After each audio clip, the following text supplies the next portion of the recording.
My dear, the moment you enter into the institution of marriage, make it your ambition. Go on a journey to know your spouse well from the inside out. Find out what he likes, what she likes, or what she doesn't like, or what he doesn't like. Go on a journey to know, so that you will know how to respond. You will know how to react. You will be proactive. Okay? You will develop the right mental attitude to respond appropriately.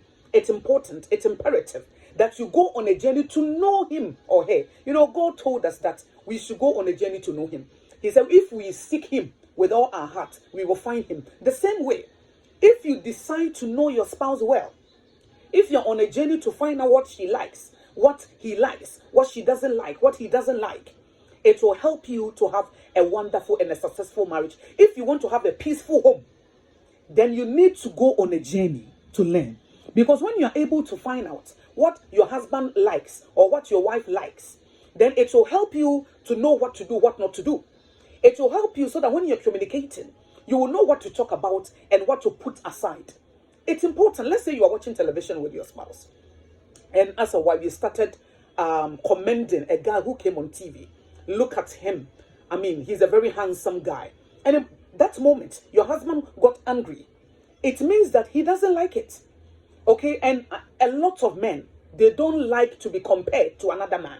Or maybe when you're watching the television with your wife, and then you saw a lady, I wish that my wife is like this. I wish this lady is my wife. I mean, your wife, it will affect her emotionally. If she is not emotionally mature and she doesn't have that self-confidence in herself, definitely it will affect her.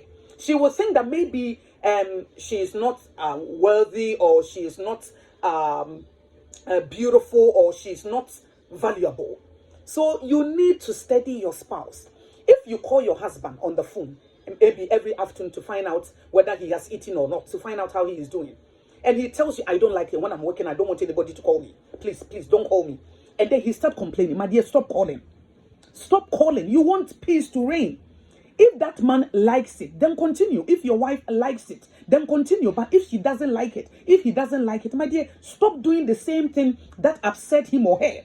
Let's allow peace to reign in our homes. And we can only do that when we go on a journey to know our spouses inside out, so that we can develop the right mental attitude, that emotional stamina to react or to respond appropriately, so that we'll be proactive. We will decide what to do before the problem occurs.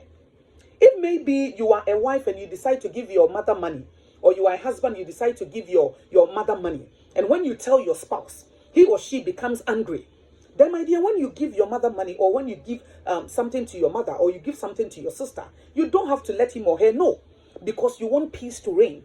Because there is no need for her to get upset. There is no need for him to get upset. But anytime you tell him or her that you have given something to your parents, then he or she is upset, and you kept on it. Okay, it is not good. You don't have to do that.